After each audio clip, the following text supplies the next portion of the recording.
find ourselves back for the second episode of our studio invasion series, and we're very excited to be here in the studio of a good friend of ours, Johnny Atkinson, commonly known as the Thinking Woman's drummer and composer. So welcome to all of you. Commonly known by who? Commonly known by me. Excellent, good. Yeah, that sounds So like welcome, Johnny. Well, thank you. Welcome. No, it's nice to see. It has been a long time since I saw you, actually. It's been a while. It certainly has. We should probably work out how long, but it has been quite a long time. Way too long. We all used to tour together, in case anyone's wondering. So all three of us, Dan was a monitor engineer, I was front of house engineer, Johnny was and still is the drummer. So we spent a lot of time on tour buses and in dubious venues and bars all over Europe. Fantastic days. So we are in Johnny's studio today, which is somewhere in the southeast. John you do a bunch of stuff, don't you? So I do. So you're a drummer. Yes. Session drummer. Yep. You tour with Kim Wilde, among other people, over the years. Yep. You do a lot of sort of composing. Yep. Involving a lot of sound design stuff. Yeah. I mean, I guess there's sort of three sort of things that I do. Yeah. That everything falls into one of those three categories. That's sort of drum stuff. Yep. And all the things sort of that are associated with that, whether it's touring or whether it's recording drums here or doing sort of drummy type sound design. Yep. And then there's writing, general sort of composing work, and then there's the sort of sound design stuff as well. And I have a company called VISTA, which that's the logo, who have a couple of instruments out. So Strands, which came out about a year ago, and Folds, which I'm guessing by the time this is out will just have been released. I'm sure we will be reviewing I'm it sure you very will be soon reviewing on it. Yeah, absolutely. Infamous Is It Shit Yeah. program. So would you say that having your own little studio like this is kind of invaluable? You couldn't do your job without it, could you? No, I couldn't. I mean, I used to have, this sort of studio in the house thing, and that sort of worked all right for some stuff, but it was there are a lot of downsides of having a studio in the house. Yeah. Mostly when you have kids, shutting the door on them. Especially being a drummer as well. Well, So yeah, it's absolutely. Not ideal. Absolutely. And also just that thing of, sitting watching telly, and especially if you're in the middle of a big project or whatever, feeling that you never really are escaping from that thing that you've got to get back into. I mean, I've done sort of when there've been long projects like a long TV show or a game score or whatever, and it's like a 12, 18 month project, and you feel that you never escape from it. It's exhausting. Whereas with this, I've got a really good routine now, which I get to sort of 6 o'clock and I lock the door and I don't think about it until I come back in the following morning, which actually I'm really kind of well. in the same kind of routine these days. Since I got the new studio, I've learned to walk away from it. Yeah. Not think about it. And it's just really a much healthier way of looking at it, and it makes you more productive when you come back in the next morning. Yeah, it's a day of work. You start and you get on with it until you go. Yeah. So your studio based around a Mac running. Yep, I've got a Mac Pro 2019, which is great, and sorry, I just dropped my notes. Running Pro Tools. Yep. Been on Pro Tools since 2003, which it's a long time. Is a long time. It's great. I have no feeling. I do run Ableton as well, and I run some other stuff as and when needs to be. Sort of Ableton's become a bit of a delivery format for quite a few companies that I work for. But yeah, that sort of it's the Mac, and it's Pro Tools, and then. And Dyne Audio BM6As, yeah, which are fantastic. I've had them for years. Yeah. Love them. They are absolutely rock solid. And I mean, for quite a long time, the reason I got them was for quite a long time, sort of around the time when I was sort of building my studio, which I guess was sort of, whenever 2003-ish. Every studio that I went into had a pair of those as a replacement for their NS10s. Like places that were getting rid of their NS10s would have something, but like Air Adele or Air or Abbey Road, they all had those. Yeah, very popular. And they are great. I mean, there's a bit of a criticism that I think people have made of them, which is that they always sound quite nice. They're not NS10s. They do sound nice, but if you're working a 20-hour day actually is quite nice not to have of your course. ears getting Caned by an S10. Yeah, exactly. But they're really good. I really rate them.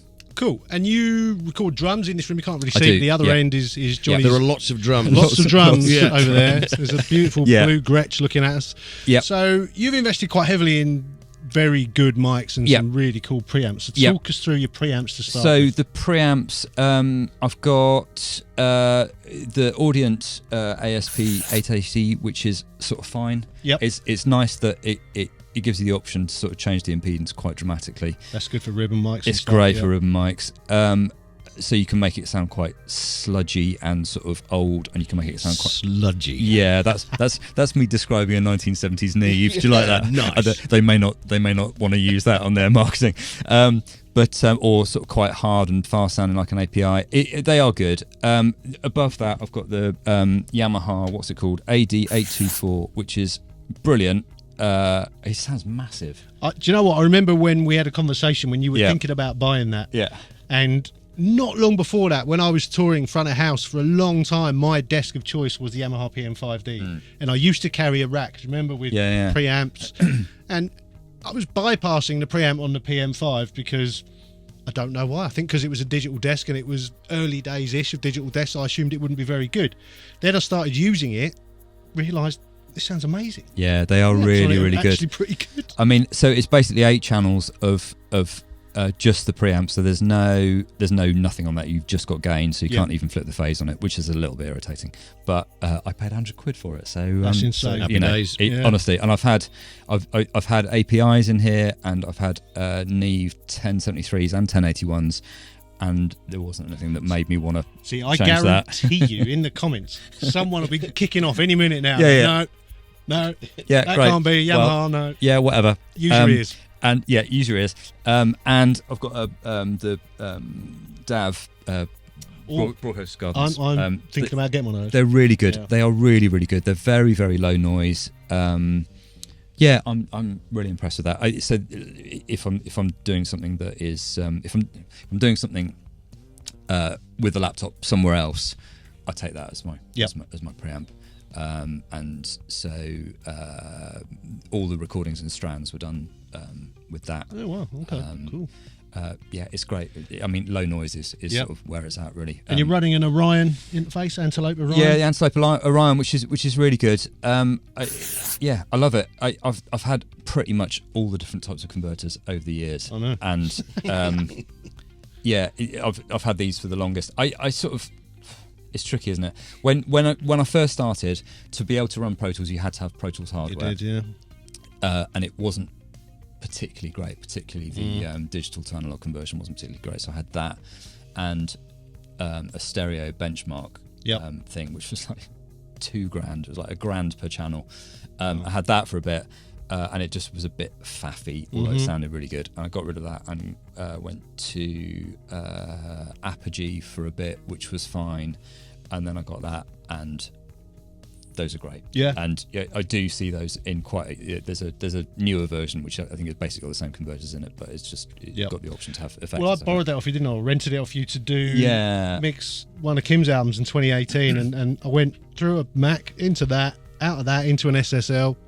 Yeah, it was completely transparent. They're really, really good. Amazing. Yeah, it's that thing of like when you've been used to hearing something else, and I had the Apogees in here for a good few years. Yep. And then you switch to something else, and you go, oh wow, I'm now hearing something that hearing it wider and and clearer, and it's just like great, it's really good. What's interesting now, I've literally just sold about 5 audio interfaces on eBay because I've been rattling through so many of them, and anything made in the last 5 years sounds unbelievably good. I mean, I might be wrong. I met one of the guys from Antelope fairly recently, and apparently everybody's pretty much using the same chips. Yeah, I bet they are. So it's just about the quality of the analog circuitry before that, and it's really well built. 32 channels in and out, so everything in here is hardwired straight in. Yeah, that's amazing. That's what you need. So I just have a channel in Pro Tools that's called Moog Sub 37, or whatever the pedals are, or, or whatever, and it's all just Yep. permanently plumbed in without having to worry about a patch bay, which is great. So tell us about your mic collection for your drums. Oh grief, yeah. Start with a kick drum. Yeah. Hello, my name's Jonathan, and I have a I problem have with a problem buying with buying microphones. vintage microphones. I mean, I've got one of the things that I've done sort of more recently is making drum samples for a lot of companies. Yeah. So, for instance, if you're a Loop Masters user and you use Loop Cloud, the acoustic drums in their drum plugin are me done in here. Likewise, if you've Very cool. That. yeah. That is cool. And I've done sounds for Korg, so I believe the Mimic 2 is using my sounds, and then Endless, the iOS app, those are my drum sounds. And who else? Nectar, the factory drum library, is me. Wow. It all gets done in here, and the issue has always been, how do you make X number of drum samples? Yeah. Loop Masters phone you up and say, can you make us 150 kick drum sounds, acoustic kick drum sounds? It's like, well, yes, I can, but I only have a finite number of kick drums. Yeah. I'll bring a few more in. So even if I've got sort of 4 or 5 drums in there, you still got to do a bit of faffing around with. I'm right in thinking you've got quite a collection of kits, haven't you, in a lockup? Yeah. Snare drums particularly. Snare drums particularly. Yeah, yes. vintage microphones and snare And drums. snare drums, Yeah. yeah. Which is great, and London Drum Company are great in sort of looking after me with that and sort of getting me other stuff as well. But the thing that really made the difference was just sort of working out different mic techniques. Yeah. And actually, since I've sort of been investing in really good quality, sort of like the industry standard drum mics, particularly, Yep. that's made a big change. So yeah. So come on then. Let's go around the got favourites. kick- We've got I mean, the D12 down there. Yeah, Yeah. D12, which That's, is surely brilliant. that's just to hold the kick drum down. Yeah, isn't yeah, it? that's right. Yeah, I've got that. I've got a. Let's do kick drum mics first. Yeah. Vintage 421. I've got a Sennheiser 609. I've got a D112. I've got a sub kick. I've got that PV thing that I borrowed off you. I've still got it. Yeah, yeah. Yeah, I mean, it's a lot of kick drum mics. That thing in front there is a vintage Biodynamic I was going to say, I recognise MC740. that. Yeah, Yeah. it's such a good I mic. didn't. Yeah, it is. That is that we I haven't use that. seen one for about 25 years. All of Fold's vocals recorded on that. Yeah. It's- Studio I used to go to, that was their main vocal. Yeah, it's so good. Yep. It's an absolute. It's a sleeper mic. It really is. On his snare mics? Snare mics. I've got a 57. It never gets used. Wow. I've got Okay. 57. I've got 80s Beta 57. Yep. That's my favourite. That is a Biodynamic M420. Yep. Which is really good. M422 I've also got as well, which is a little bit too bright. I've got an Audix i5. What else have I got? Just a lot of mics. stuff. But actually, I would say the two things that have made the biggest difference, because I've got a bunch of different overhead options. Yep. And I tried out Neumann KM84s and 184s, and I ended up getting the Bayer MC930s, Yep. which are really good. And then I got a set of the Bayer M160s, which are the ribbons. Yep. But when I got my Coles, that's the was one. that. That's the one. Done. That's the one where you can just put that over the snare drum, pointing straight downwards, and go, that's the drums. Yep. And anything else is just sort of an addition to that. And then I've got a Mesanovic Model 2S, which is really, really good. It's a stereo ribbon mic. Oh, you use that on those stems you sent me recently. Yeah, That that's sounds the amazing. thing that's hanging. Yeah. Rather, that's that. sort of drooping a little bit. Yeah. Yeah, there you go for a £2,500 ribbon mic. It is really Wow. good. It's just so it's a fixed Blum So line. that's a stereo output. Stereo ribbon. Nice. Which is really good. Yeah, I mean, Wow. the mics do make a massive difference. Having really, good ones on the way in, but Yeah, then it's obviously 100%. what you do Yeah, with those sounds afterwards. Okay, so that's drums and mics. Yeah. There's synthesis going on here. There is. Talk us through. Let's start Turn with around the again. Tempest. Tempest, which I don't believe you can buy new anymore. I think they No. discontinued it. It's absolutely brilliant. So it's kind of And like a synth and a drum machine all in one box. which is why it didn't really do very well because it's made by Roger Lynn and Dave Smith. Yep. So it's got the Two legends. DNA of the MPC. When I got rid of my MPC 60 after it died, and I sold my MPC 2000, I got that. Yep. And it is brilliant, but I don't use it the same as anybody else. I literally just use it for making weird sounds because it's such a good synth. And you can, so you've got 4 oscillators in there, 2 digital, 2 analog, and the best thing about it is that you've got 5 envelopes. And you can bend the shape of the envelope. Yep. So for drum synthesis, it's absolutely brilliant. Mental. So yeah, loop cloud, analog drum samples, mostly that. Wow. Some of it, the sub 37. So you got Teenage Engineering, OP1. Yeah. Still a fan of that? I think if this all was on fire, That's the thing you pick up. that's the one that I You would. talk I with would that, didn't you? Or see That'd it with be a it. good section. If your studio's on fire. Yeah, what are you grabbing? Yeah, I mean, yeah, it's so good. And the number of people that you know, I've said I've got a Teenage Engineering OP1, and they go, "You idiot! Why? Why have you got one of those?" It's like, because I mean, they're $2,000, Yeah, no, not money. and it looks like a toy, and it's the best, absolute best sound design tool that I own. Yep. Does some bonkers stuff, doesn't it? My little boy was in here the other day, and we were, he came and he said, "Daddy, what is sampling?" I was like, Have a seat, "Well, son. yeah, well, Strap in. I've been waiting for you to start that conversation." So I said, "Look, we can just record any sound that you want to make." So I pressed record on it, and he went, "Bum." Yeah, it's like, that's my 9-year-old boy. Yep. And that sample I've used on almost everything that I've done in the last few weeks, because just taking that sort of recorded through the not particularly great mic, Yep. and pitch it down, stretch it out, instantly you've got pad, Yeah, you got a something. bit of movement on that, LFO. It's Not enough of that anymore. That it's was, brilliant. my early Akai days. Yeah. Everyone was making their own weird sound. Yeah. It does that thing that the Casio SK1 did really Yeah. well, which is just like instant sampling, which is great, but it's also got a load of other really useful tools with it. Yep. But the sound design pack that I did, that was sort of the precursor to Void and Vista, with the guys that are in Void and Vista, most of the drones in that sample pack, Yep. and a lot of the sort of textures and stuff, were when we were on tour with Kim, whenever it would have been 2017, me walking around getting random sounds, recording it with the iPad through the iPad mic into an app called Spacecraft, which is free and absolutely worth getting. Spacecraft. It is so good. Noted. Yeah. It's Remember like that. it's a granular synthesis thing that you can sort of play around with on the screen.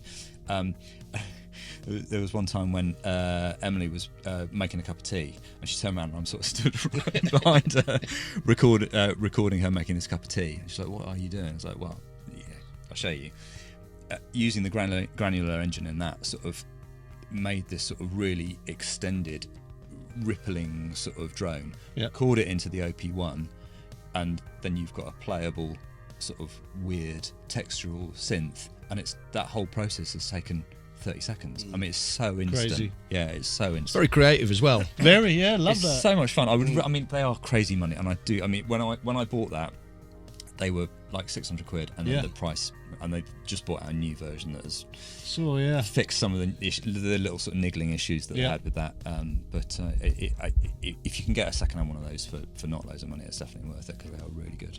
Okay, so what else we got over there? We got The Electron Analog 4 Mark II, which Yep. is one of the most cryptic pieces of equipment ever created.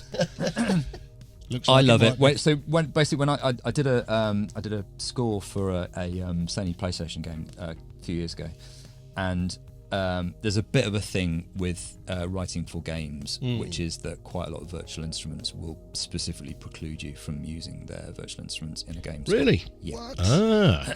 It's lots of technical reasons Yep. why, but you could, in theory, just load, for instance, a Spitfire Yep. instrument into something that is hosted within the PlayStation, and just send MIDI to it. That's what they're trying. That's what they're trying to avoid you doing. Yeah. So you basically just need to be a little bit careful about what you. So I was just like, well, do you know what? The brief for the score was mostly sort of electronic-y, that sort of that vibe. And I was just like, okay, well, maybe I'll just get a polysynth Yeah. that is something that's a bit different from the Tempest. So I got that, and the rule was for the whole thing for about 18 months of working on was I was not going to save any presets. I was going to build everything from scratch, make myself learn it, and it's great. It's really good. And now I know all these bits of gear really well because that's what I did for 18 What's months. the other one?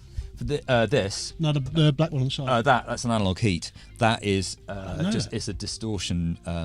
But it's got 8 separate analog distortion circuits that you can switch between, and then it's digitally controlled, so you can have an LFO doing. Yeah, best thing about it is the filters. The filters are absolutely brilliant. Okay. So like if you put a high pass in at about 40 with a bit of resonance in it, you get massive kick drum sounds out of it. It's really, really good. But yeah, as a distortion thing, it's like having 8 different distortion pedals. Nice. Yeah. Sub 37 over here. Yeah. I saw a thing the other day that said, "Is this the best mono synth ever made?" And I would say probably yes, but I haven't played a lot of the other ones, so take that with a massive grain of salt. But it is really, really good. It's so user friendly. Everything's basically on the front page. Yep. There is also a plugin that works in Pro Tools, so when you open up your session in Pro Tools, it just automatically comes back exactly as it was, which is brilliant. It's great. It is the sound of most modern bass lines. Yeah. You know, it's really, really good. They used to have one at the uni, didn't they? In one of the studios. So there's sub 37. They did, yeah. It's wicked. Yeah. You got a bit of a modular rack just starting up by the looks of it. Beginnings of modular. This is the beginning of an expensive hobby, Johnny. Yeah, this is the moment at which I stop actually making any music and just make become a mad beeping scientist. noises.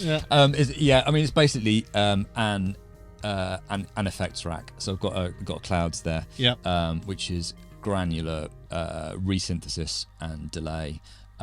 And that's the lovely thing about the Analog 4 is that it will send perfectly in time CV out into that. So I can use the Analog 4 as a sort of master clock without needing to set up anything complicated, which is great.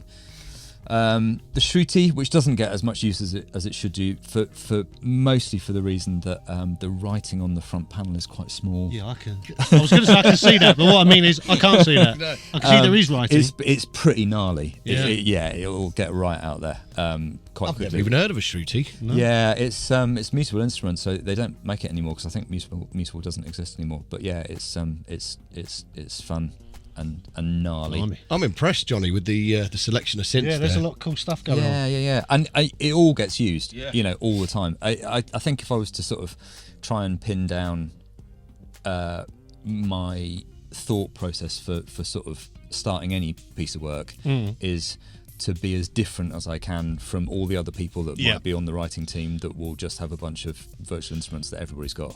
Exactly. I mean, you've got a massive advantage there because if everyone else is going to reach for a preset on Omnisphere or anything else, Exactly. they're not going to have whatever you're using. Yeah. And the thing is, going at it and starting from the bass up, like you say, it really opens you up creatively as well, doesn't it? Yeah. Rather because you can only get so far with the presets that you go back to time and time again. Absolutely. Yeah, I almost don't use any virtual instruments at all now.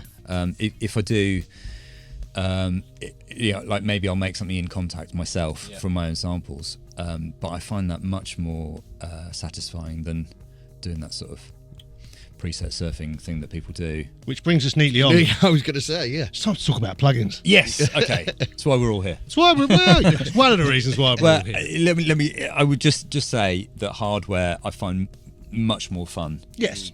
But I do get that it takes a degree of skill in engineering to make, for instance, the Sub 37 sound like a serum patch that somebody spent a lot of time, crafting, because they're a sound designer and you're not. You're dealing with the raw sounds, but it is worth putting the time in because I find it much more satisfying and sort of creatively being able to, move multiple knobs together or whatever. There is still something as well because I have a few instruments that aren't soft synths. I have a couple of drum machines and a synth.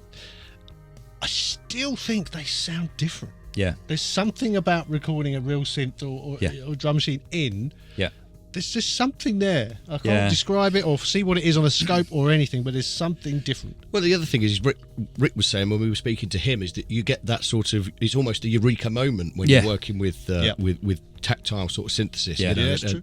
You're working towards something and then you get it, and it's a very Yeah, yes 100%. moment.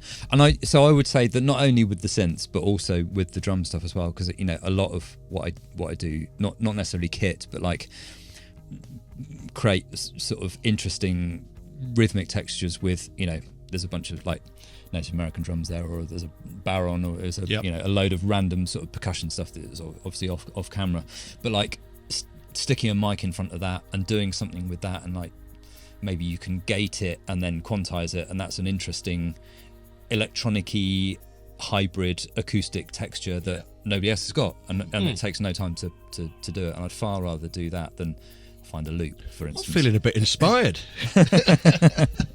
Blimey. Go and get the cajon out. Yeah. Well, I feel like I'm going to ruin it now, but So tell us about your process on your plugins. Go on then, hit me.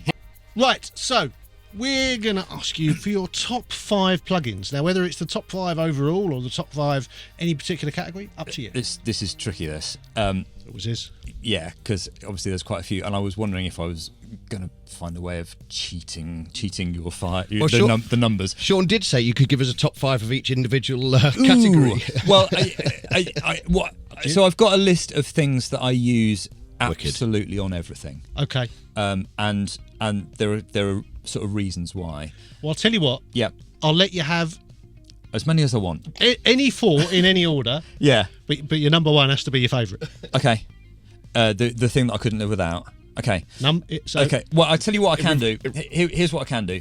I can give you 5 drum plugins that I can't live without. How do you like that? Yep. Start with that. Okay. Off you go, Dan. Have I got to do it, have I? Yeah. Okay, so, in at number 5. On every single drum mix that I do, UAD Chandler Xena limiter.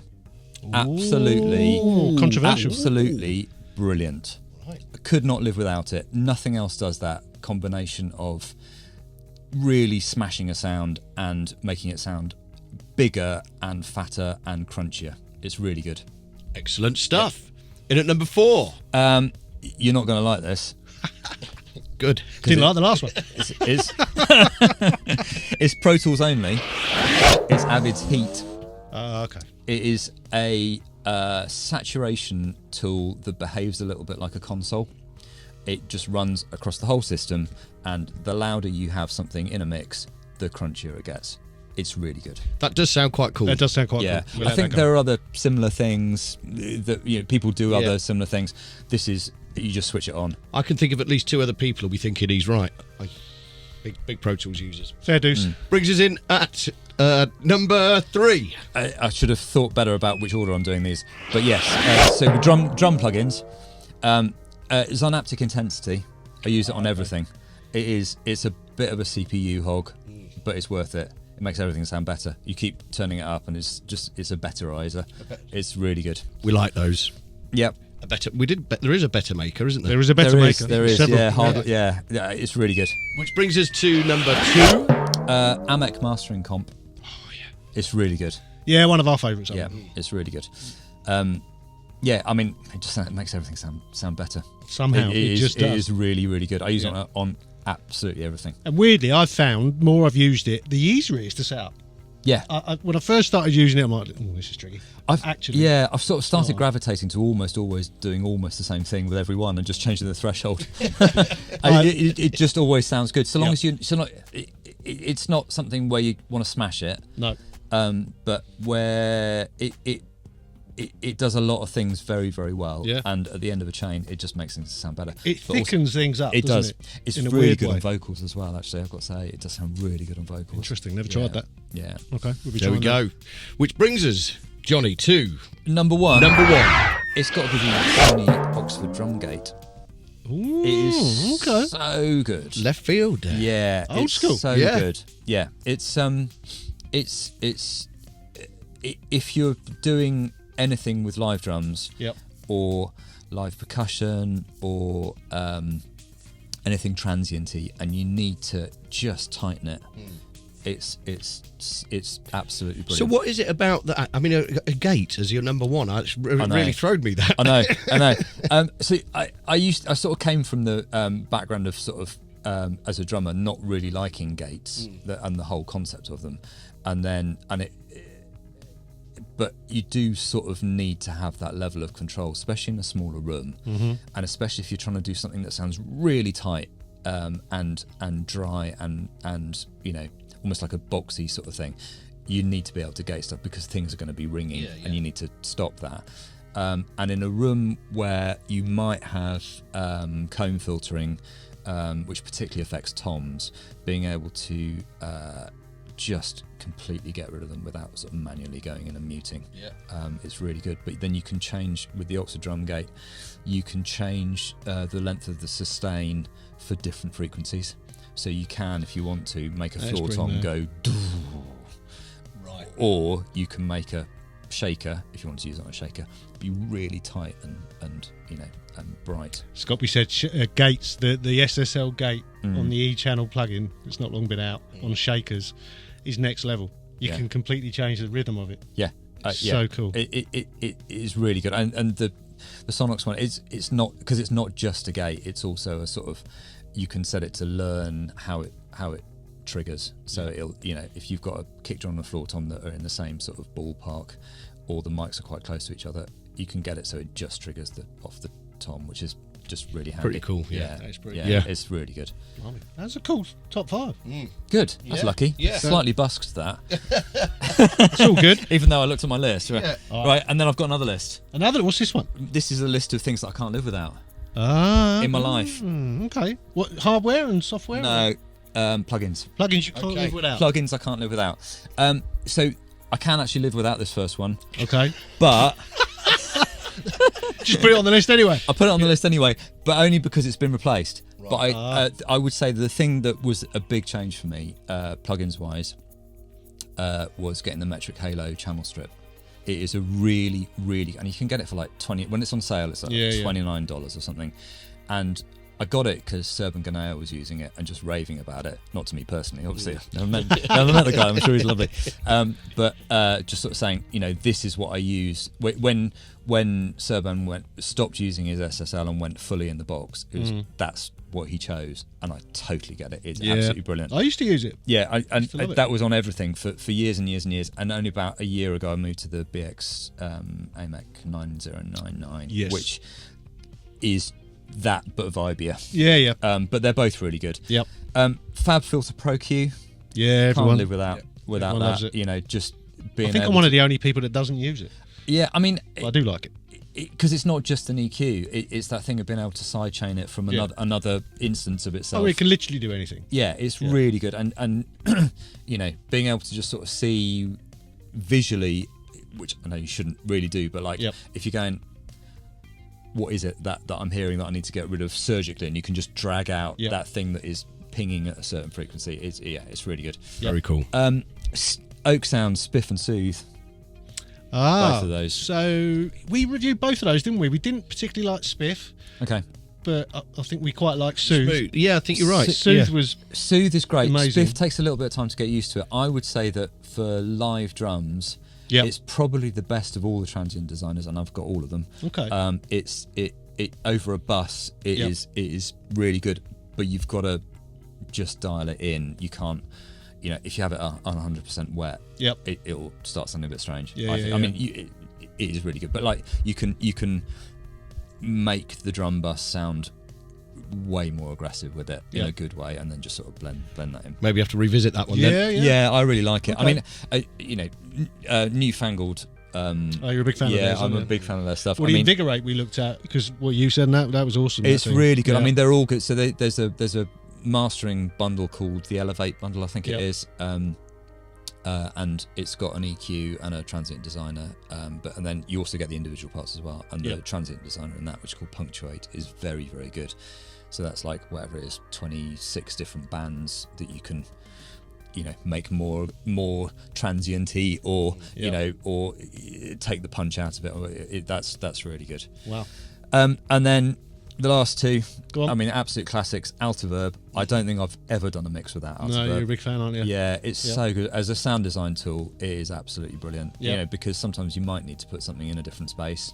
You should Really be sampling this. Sounds like someone's Yeah. kickstarting a motorbike behind us. Yeah. Texas Massacre. Yeah, it's. I don't know how they know, but whenever I'm recording something in here with microphones, somebody wants to cut down a tree right there. I'm sure it won't pick up. But yeah, and then Melodyne is the other one. Yeah, I yeah, use yeah. Melodyne all the time. Melodyne, it is, of course, it is yeah. absolutely brilliant. You know, we wouldn't be able to do what we do with Void and Vista without being able to have control over the tuning of some stuff, because you know when you start stacking stuff up together, you need to be really careful on tuning. I suggest you get closer to your mic. We've got Barry Sheep Yeah, trying yeah, to get in the back exactly. door. Right, but so yeah, we're gonna, Melodyne. Yeah, we're gonna force you to tell us now a shit plugin that you bought that you wish you hadn't. Don't worry about insulting people. We don't. I mean, there's a regrets. Yeah, regrets. I've had a few. I would say, I mean, I do sort of regret the amount of money that I've spent on Waves over the years. Yes. But and I know people will have some very strong thoughts about Waves, not all of them unfounded, but I did have to open up a session from 2004 the other day, which was all Waves, because when I was building the studio, I basically just went and bought all the Wave stuff, because it was the industry standard. Yeah, it was the only. That was the what only it was option, really yeah. for a long time. And opening up a 20-year-old session and it all just working, that's pretty bloody impressive from Waves. Yeah. That's true. So, but I have also given them tens of thousands of pounds, and I don't use them in any of my sessions now. So that's a little bit of a regret. Yep. Wow. Okay then. Hardware regret. Yes, hardware regret. Anything That's you've bought really and gone, oh, that'll be fun, and then it wasn't. Or that'll be good, and it was terrible. I mean, I can't see much hardware in here that I'd regret. No, it's all no. pretty good Well, I in mean, here, yeah. stuff generally doesn't get bought unless I know for Yep. sure. There's a couple of mics that I you know, not massive fans of, or ones that don't get a lot of use anymore. But yeah, it's hard. Everything that's in here. Yep. I do regret buying the Avantone Mix Cube. Yeah, we talked about that before we started filming. Yeah. Yes. They're not very good.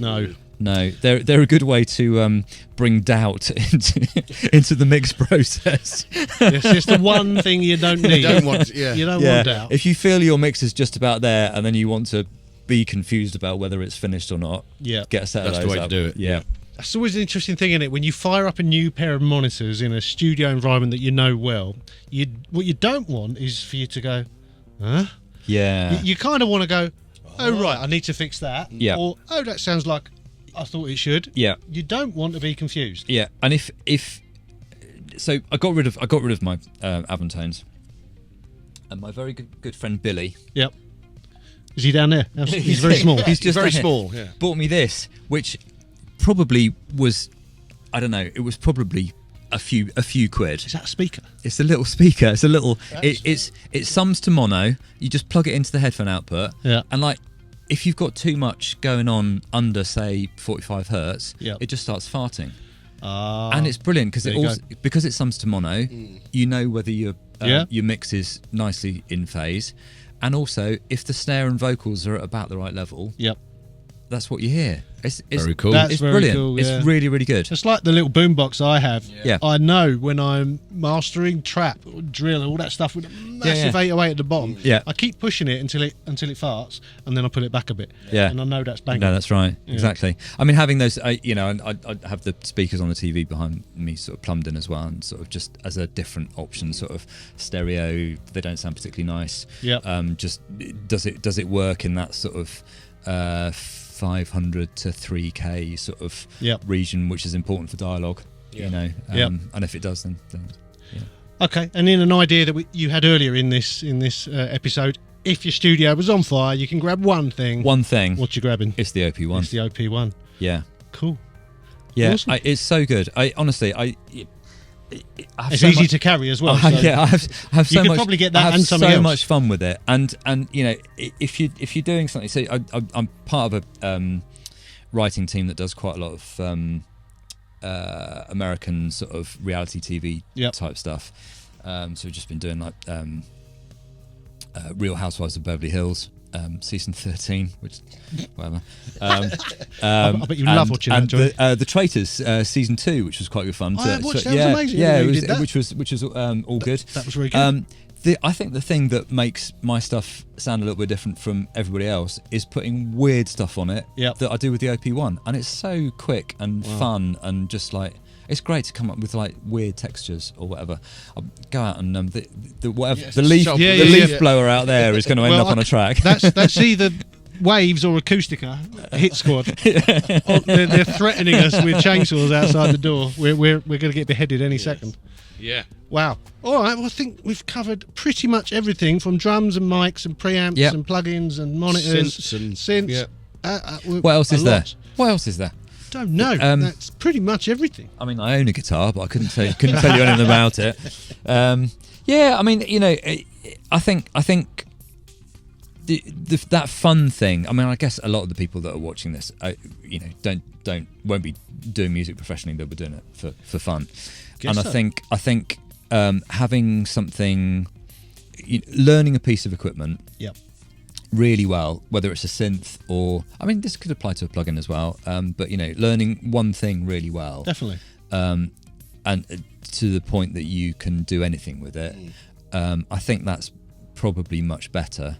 I think. Yep. Than Multiple having choice. multiple choice. You know, Everything. yeah. Just get and, everything. and yeah, set. You know, if you are writing or you know, doing whatever sound design or whatever, set yourself limitations. Well, I'm just going to use this and see what I can can get out of it. And that thing of like having a mic. Actually, I can hear a change of mind coming here. Well, it's the OP one's only little, and I've got two hands. You have, yeah, So yeah. in the other hand, Yeah. Coles 4038. Oh yeah. You can't let one of them burn just on principle. No, that mic actually, because for years and years and years, the way I normally have the studio set up is that I've got one mic in the middle that it does everything. That you know, I will bring the mic to that, whether it's like shakers and hand percussion, or whether it's like orchestral bass drum thing, or whatever it's going to be. And for years and years and years, I've got a vintage 4-4 that is really good, and it's a great mic. Yep. But when I started using the Coles in place of that, Yep. that's when everything has just gone. So it is So it unique, is very dark. vibe. Yeah, they are dark. I mean, Vibey. they do get all the top end. It's just the weight of it makes Yep. it sound quite dark. But if you know what you're doing, sort of EQ wise, it's Yep. so good. And for things like shakers and very transienty stuff, it tames the attack in a way that is really pleasing. Yeah. Well, I recorded a piano with a pair Yeah. at Rack last time I was there, and it sounded amazing. Yeah, they're really good. Really good. If I could only have one drum mic, That'd be it. it would be that. It is, you know, that, and you know, you might need something on the kick drum, but that would be the whole. I mean, I did a whole sound pack for Loop Masters that was literally just a Coles. Wow. And it sounds, it's got that vintage vibe, if that's what you want. But you know, that was with the mic a little bit away from the drums, but sort of closer in. I think you might have single-handedly rocketed the price of OT1 Yeah. Coles on eBay. Amazing, Johnny. Anyway, I think we're going to have to wrap it up. Yeah. But what incredible studio, cool career you got going on, loads of interesting stuff. It's fun.